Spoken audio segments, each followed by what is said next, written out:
श्री कृष्ण ने अर्जुन को 5000 साल पूर्व जो गीता के उपदेश दिए थे, उनका पालन करके आज तक कितने ही प्रसिद्ध व्यक्तियों ने अपने जीवन को सार्थक, सफल बनाया है। गीता उपदेश मानव जाति के लिए सूर्य के समान है, जो अज्ञान रूपी अंधकार से मुक्ति दिलाता है। मानव जाति के लिए गीता के उपदेशों की उपयोगिता और सार्थकता सदा बनी रहेगी।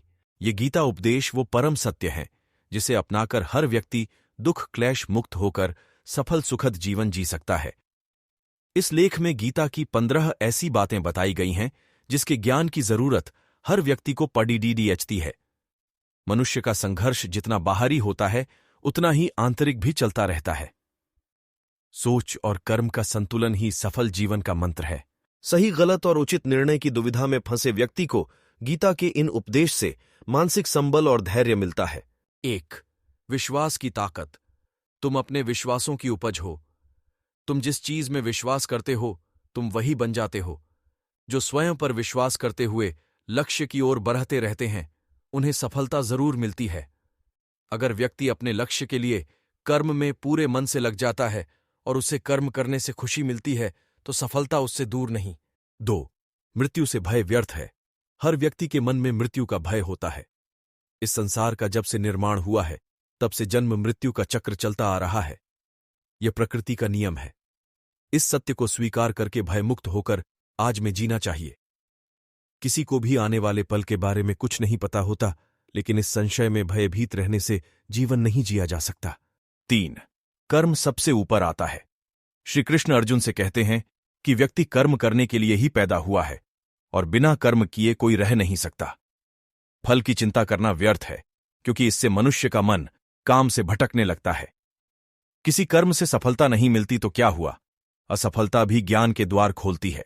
अगर बिना फल की चिंता किए कर्म करते रहोगे तो सफलता और मन की शांति जीवन भर तुम्हारा साथ नहीं छोड़ देगी। जो कर्म फल से विरक्त होकर कर्म करता जाता है उसका आध्यात्मिक ज्ञान बढ़ता जाता है। 4. हमेशा स्वार्थी होना गलत है। जो व्यक्ति हमेशा स्वार्थ प्रेरित होकर फल की चिंता करते हुए कर्म करते हैं और सिर्फ फल ही उन्हें कर्म करने को प्रेरित करता है, ऐसे लोग दुखी और बेचैन रहते हैं, क्योंकि उनका दिमाग हमेशा इसी उलझन में फंसा रहता है कि उन्हें क्या फल मिलेगा। स्वार्थी व्यक्ति सुखी नहीं रह पाता और ऐसे व्यक्ति से कोई भी संबंध नहीं बनाना चाहता। इसलिए स्वार्थ से ऊपर उठें और दूसरों का हित भी सोचें। 5. क्रोध से सबका नुकसान होता है। क्रोध या गुस्सा करना व्यक्ति के दिमाग में उथल पुथल पैदा कर देता है। आवेश में विवेकहीन होकर कई बार व्यक्ति अपना ही नुकसान कर बैठता है या फिर अपनी ही मानसिक शांति को भंग करके खुद को कष्ट देता है। क्रोध की अग्नि में बुद्धि और तर्क नष्ट हो जाते हैं और व्यक्ति बिना विचार किए बस अपने अहम, ईगो की तुष्टि करने वाले काम करता है।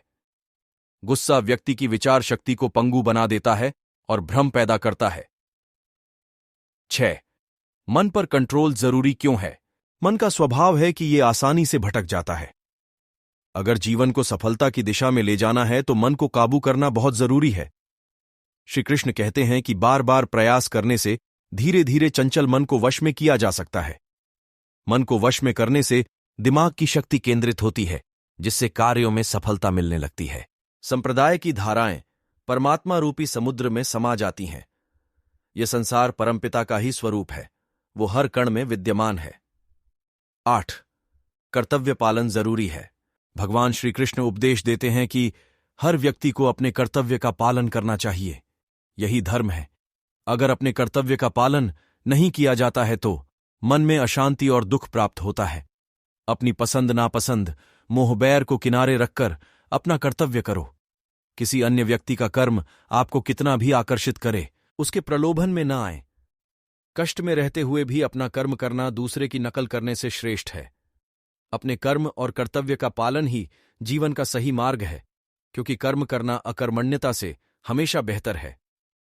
कर्तव्य में दोष देखकर पीछे न हटें, क्योंकि हर कर्म में कोई न कोई छोटा बड़ा दोष हो सकता है, जैसे अग्नि के साथ धुआं भी होता है।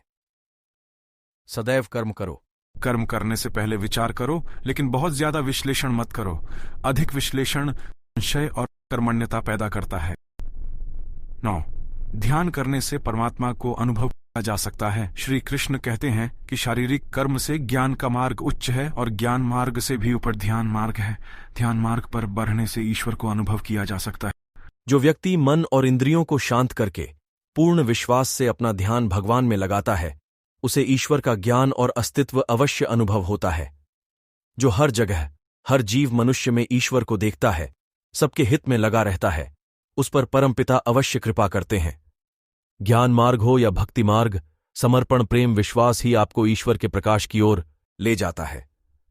भगवान की पूजा बहुत से लोग करते हैं, लेकिन उनको शांति क्यों नहीं मिलती? क्योंकि भगवान आपके मन में निवास करता है, उसे पता है कि आपका भाव क्या है। 10.